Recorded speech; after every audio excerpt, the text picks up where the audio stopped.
If you earn $60,000 a year, you are not middle class in most American cities. That number puts you below what it costs to afford a median-priced home in over 400 U.S. metro areas. The definition of middle class hasn't been updated to match what things actually cost, and millions of people are living inside a category that no longer protects them the way it used to. This video is about what middle class actually means today, what income you need, what it buys you, and why the gap between the label and the reality is wider than most people realize. Most people learned that middle class means somewhere between working class and wealthy. That's it. No specific number, no threshold, no definition that actually means anything. Pew Research defines middle class as households earning between 2/3 and double the national median income. In 2024, that puts the range at roughly $56,000 to $169,000 for a three-person household. That range is so wide, it's almost useless. A family earning $57,000 and a family earning $165,000 are not living the same life. One is choosing between rent and groceries. The other is saving for retirement and taking vacations. Calling them both middle class flattens a massive difference into one comfortable-sounding label. The label makes people feel stable. The actual numbers tell a different story. In 1970, middle class meant something specific. It meant you could buy a house, cover health care, send your kids to college, and retire without working until you died. Those four things were the baseline, not luxuries, baseline. A median-priced home in 1970 cost about $23,000, roughly 2.5 times the median annual income at the time. Today, a median-priced home costs about $405,000, roughly 5 times the median annual income. That's not just inflation. Housing costs pulled away from wages. The same drift happened with healthcare, college tuition, and childcare. The costs that define a stable middle-class life all grew faster than wages. The lifestyle middle class was supposed to buy now costs significantly more than a middle-class income provides. There are 4 categories where the math stopped working: housing, healthcare, education, childcare. Housing. To afford a median-priced home today without spending more than 28% of your income on housing, you need to earn about $117,000 a year, according to Bankrate's 2025 analysis. The median household income in the U.S. is around $80,000. That gap is $37,000. Healthcare.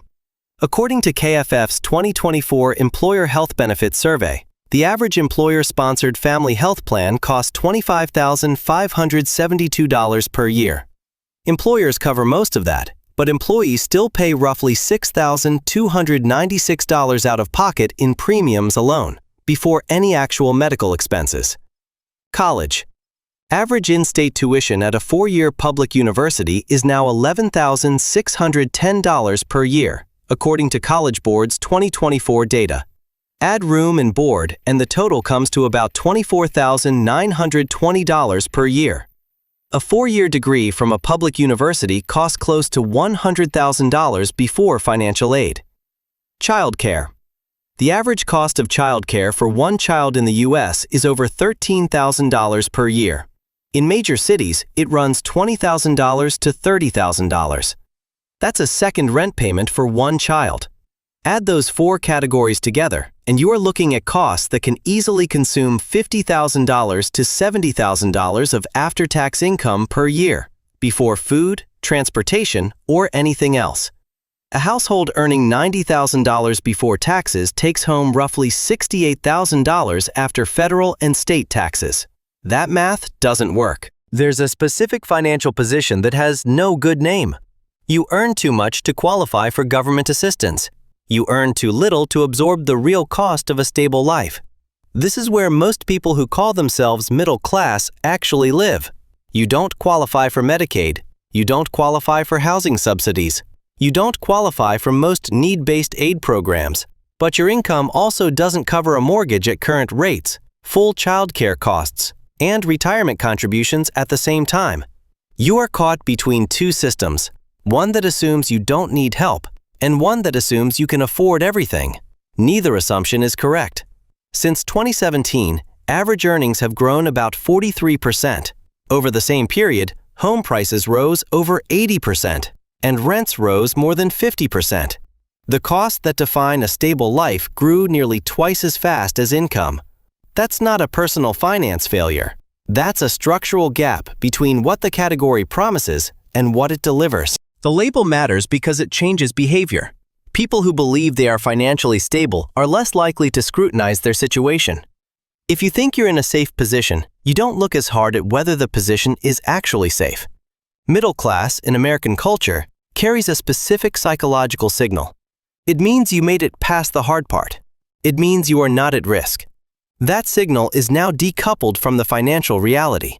Someone earning $75,000 in Austin, Dallas, or Phoenix in 2024 is one medical emergency away from credit card debt they cannot pay off quickly. One job loss away from not making rent within 60 days. That is not financial stability. That is financial fragility with a stable-sounding income. The Federal Reserve's 2024 SHED survey found that 37% of Americans would not pay a $400 emergency expense using cash alone.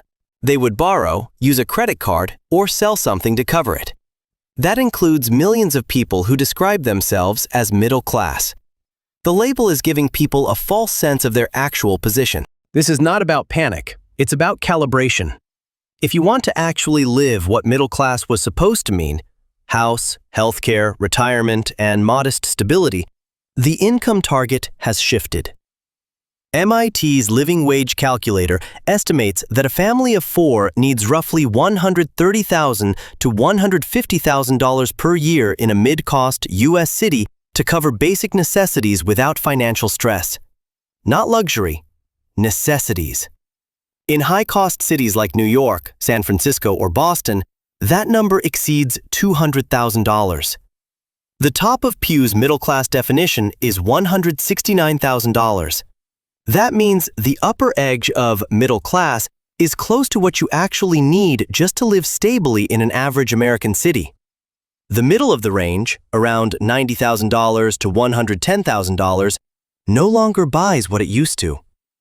Knowing this matters because it changes the target. If you're building toward $80,000 or $90,000 and treating that as the finish line, the math says the line has moved. Understanding that the label is broken is the first step to making decisions based on actual numbers rather than cultural assumptions. 3 things that matter given this reality. First, run the actual math for your city. The national median income means nothing if you live in a high-cost metro. What does housing cost where you are? What does healthcare actually cost out of pocket? What would childcare cost if you have or plan to have kids? Those numbers are your real financial baseline, not the national average. Second, stop using income as your stability measure. Income is what comes in. What matters is the gap between income and the actual cost of the life you're building. A household earning $100,000 with $95,000 in annual expenses is one disruption away from debt. A household earning $70,000 with $50,000 in expenses has real margin. Third, treat the 4 categories, housing, healthcare, education, childcare, as the core variables in your financial plan. These are the costs that grow faster than inflation and faster than wages. If your plan doesn't account for their trajectory, the plan has a gap. The goal is not to feel better about a category. The goal is to know exactly where you stand so you can make decisions that match reality. If this changed how you think about your financial position, subscribe. More videos like this every week.